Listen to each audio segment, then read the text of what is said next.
Saudações aos ouvintes. Nesta semana que passou, houve o feriado de Corpus Christi e eu senti a necessidade de ler e meditar sobre a Eucaristia para aumentar a devoção eucarística. E eu decidi gravar esta aula expositiva ou palestra informal para aqueles que não têm conhecimento sobre a Eucaristia, como, por exemplo, os que estão na catequese, ou já aprenderam sobre o assunto e gostariam de revisar.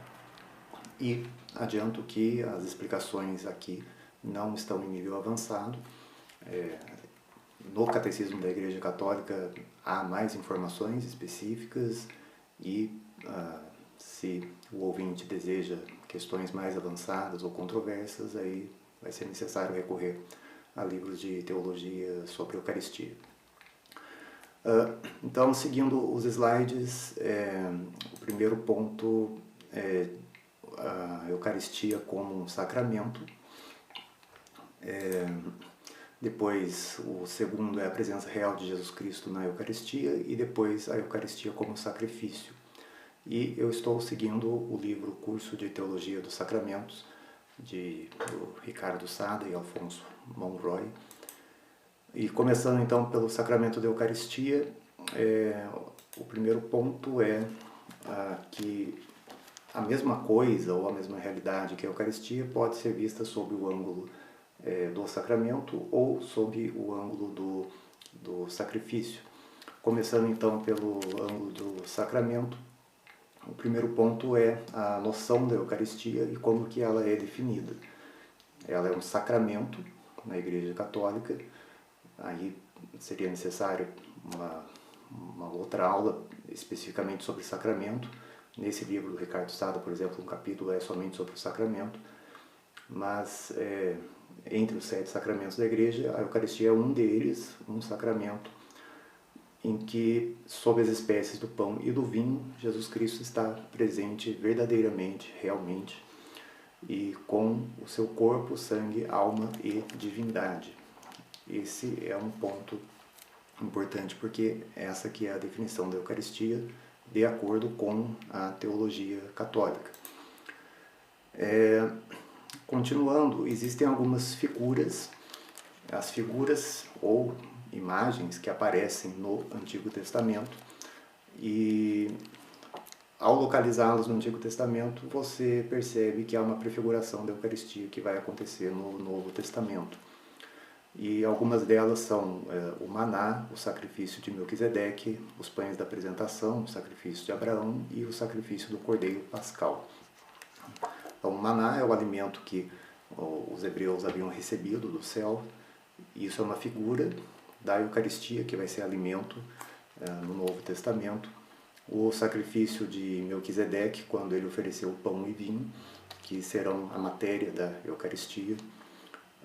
O sacrifício de Abraão, que ele precisava sacrificar o filho dele. Então, esse ato de sacrifício também é uma figura da Eucaristia. Depois existem as profecias.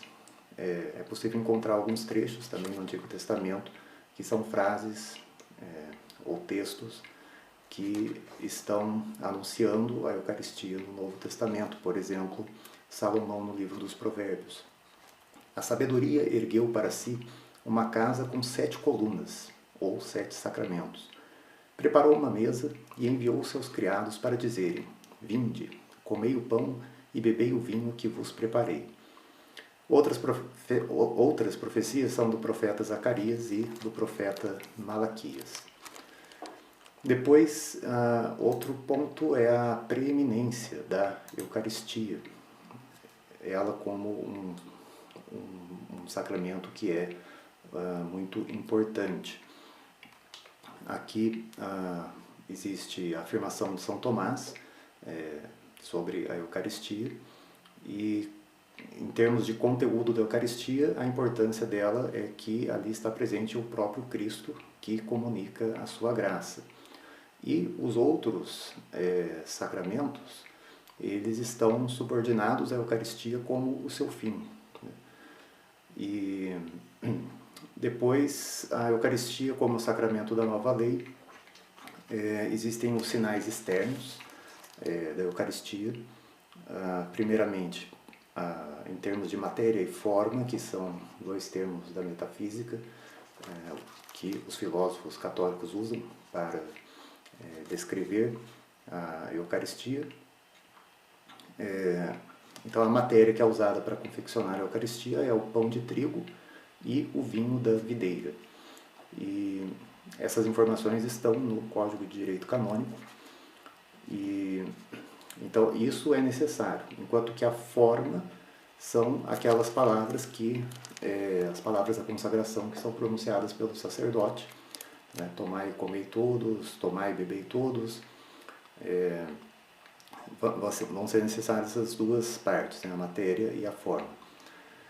Quanto à matéria ainda, o sacramento ele pode ser válido e pode ser lícito. Quanto à validade do sacramento, a validade é quando vai existir de fato aquilo, no caso a Eucaristia. É necessário que o pão seja exclusivamente de trigo e que o vinho seja de videira. Essas são exigências para que o sacramento seja válido. Caso contrário, ele é inválido. Então, por mais que haja uma grande proporção de matéria ali, mas se faltou um elemento, o sacramento é inválido, portanto não é Eucaristia. E quanto à licitude, pode acontecer de ser feita aquela consagração, existe a Eucaristia, o sacramento foi válido, mas foi realizado de uma maneira que está em desacordo com a legislação da Igreja. No caso do Código de Direito Canônico, que é utilizado entre nós, latinos, ocidentais, para que seja lícito o sacramento, o pão deve ser ázimo, ou seja, que não seja fermentado. E o vinho deve ser acrescentadas algumas gotas de água ao vinho para que seja lícito. E eu vou deixar o link aqui no vídeo de uma reportagem que eu encontrei sobre a produção das hóstias, que eu achei interessante, né, visualizar quais são os procedimentos, os materiais que eles utilizam. E, então isso quanto à forma. Isso quanto à matéria. E quanto à forma, são as palavras da consagração. Sobre o pão, né, tomai e comei todos, isto é o meu corpo, entregue por vós. E sobre o vinho, tomai e bebei todos, este é o cálice do meu sangue, o sangue da nova e eterna aliança, derramado por vós e por todos os homens, para a remissão dos pecados, fazei isto em memória de mim. Depois, quando o fiel recebe a Eucaristia, ou o sacerdote também, existem alguns efeitos. O primeiro deles é que a graça santificante ela é aumentada e também é produzida a graça sacramental. Os pecados veniais, eles são perdoados e o fiel também recebe uma garantia da vida eterna.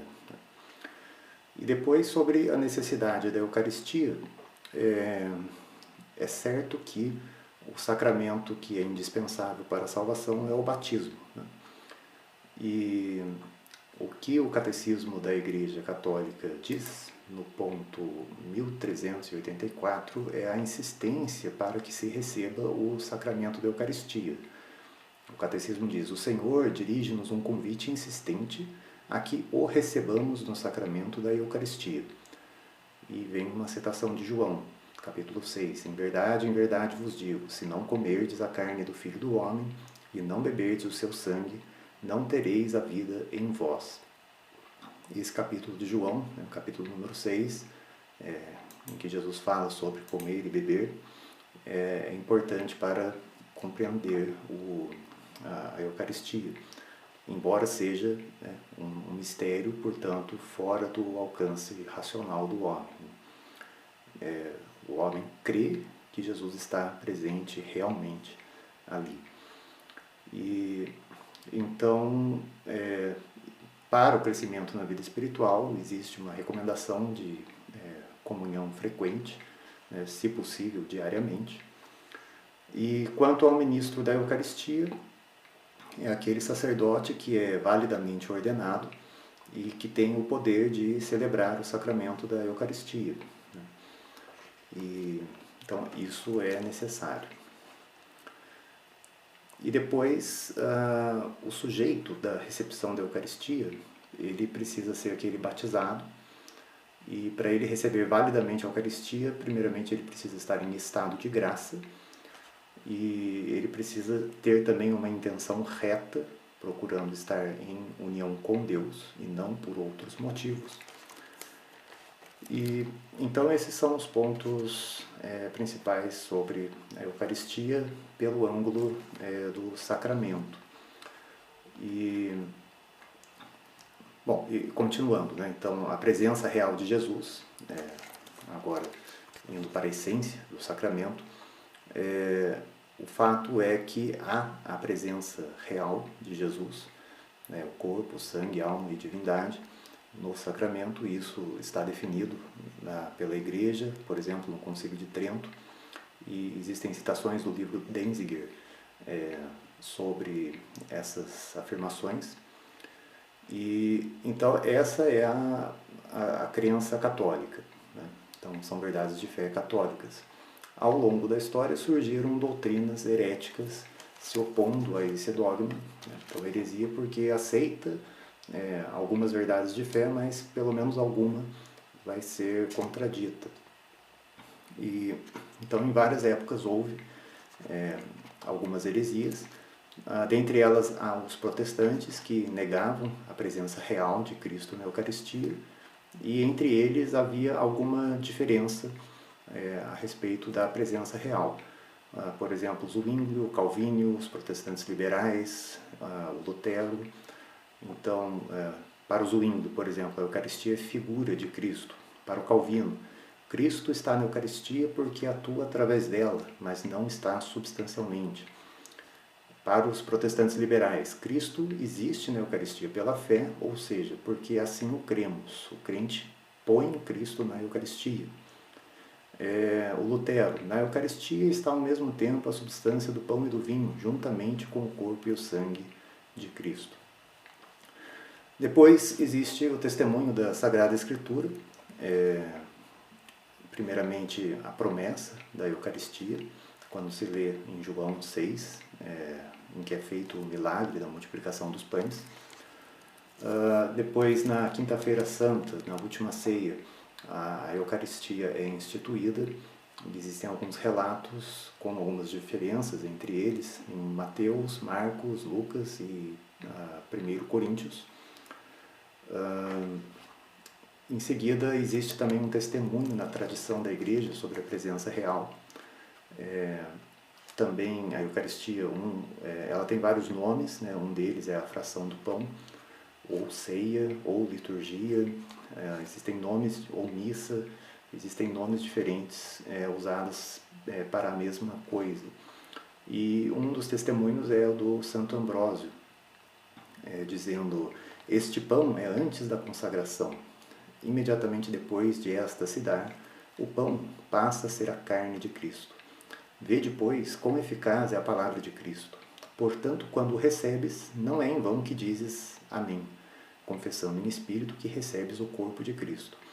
O sacerdote diz-te, o corpo de Cristo, e tu dizes amém, ou seja, é verdade. Agora, quanto ao modo da presença real, também se utiliza um termo da filosofia, porque os termos na filosofia são substância acidente, e o termo que se costuma usar na igreja é transubstanciação, para indicar que na Eucaristia acontece uma mudança de substância do pão e do vinho para o corpo e sangue de Cristo verdadeiramente. E ao mesmo tempo que os acidentes permanecem, ou seja, quando você olha aquele objeto, você vê a aparência de pão, a aparência de vinho, o sabor de pão, o sabor de vinho, que são os acidentes. Mas substancialmente cresce que houve a transubstanciação, mesmo que com a química avançada se faça um exame e se identifique as qualidades de pão e de vinho.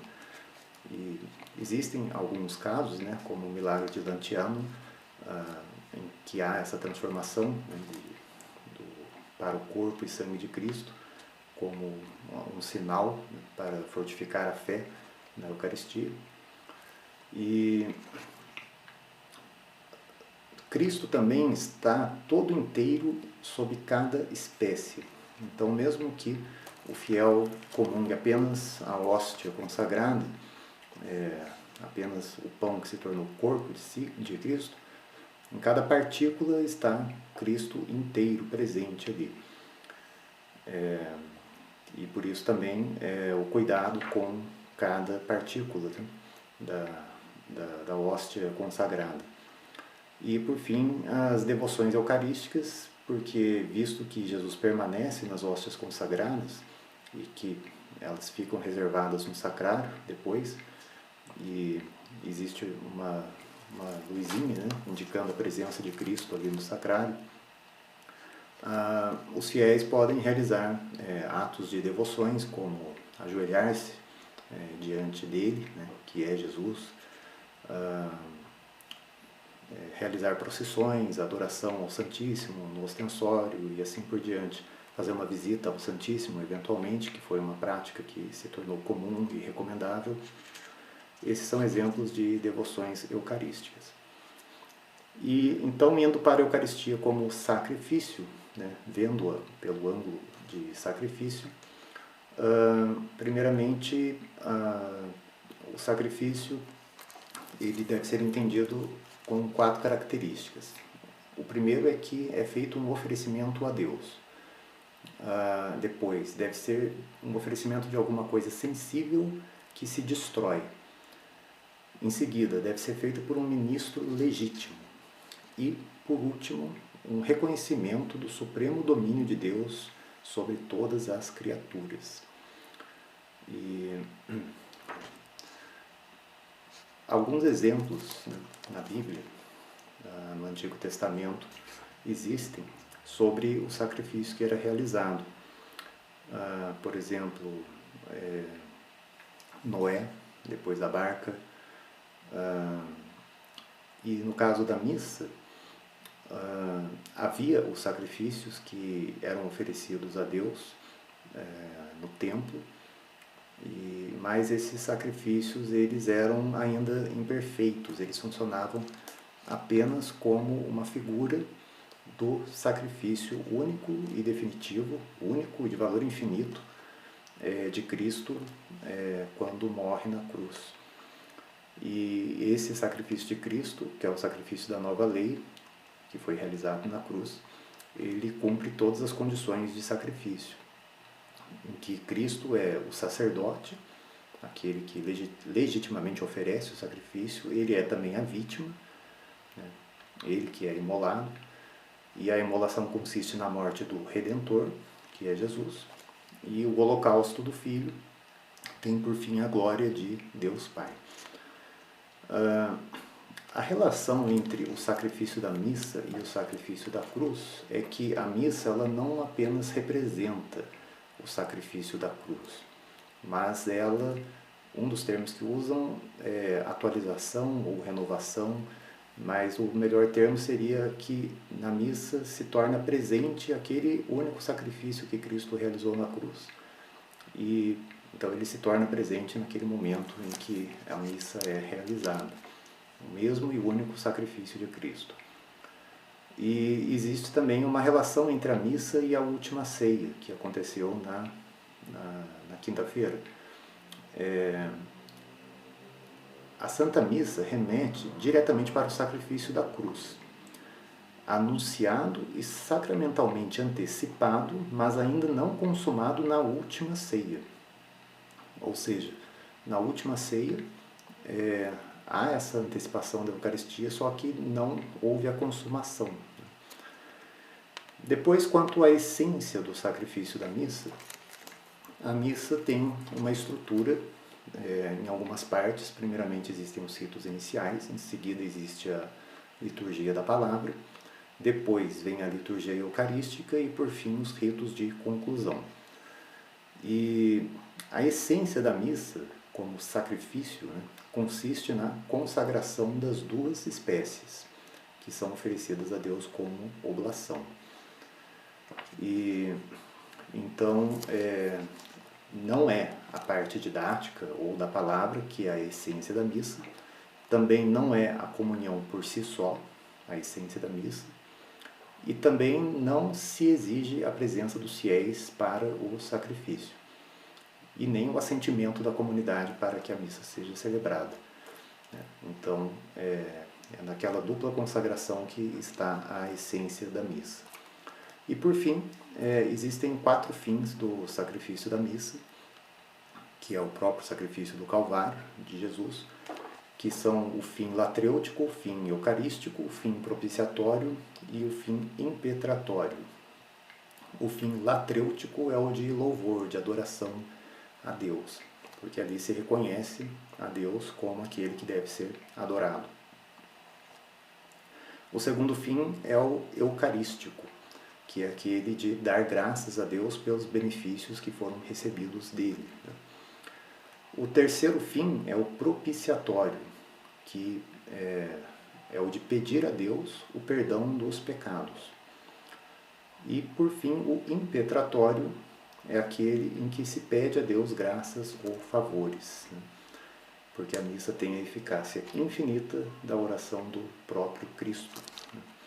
E uma sigla para ajudar a lembrar esses 4 fins é PARA, P-A-R-A, pedir, adorar, reparar, agradecer.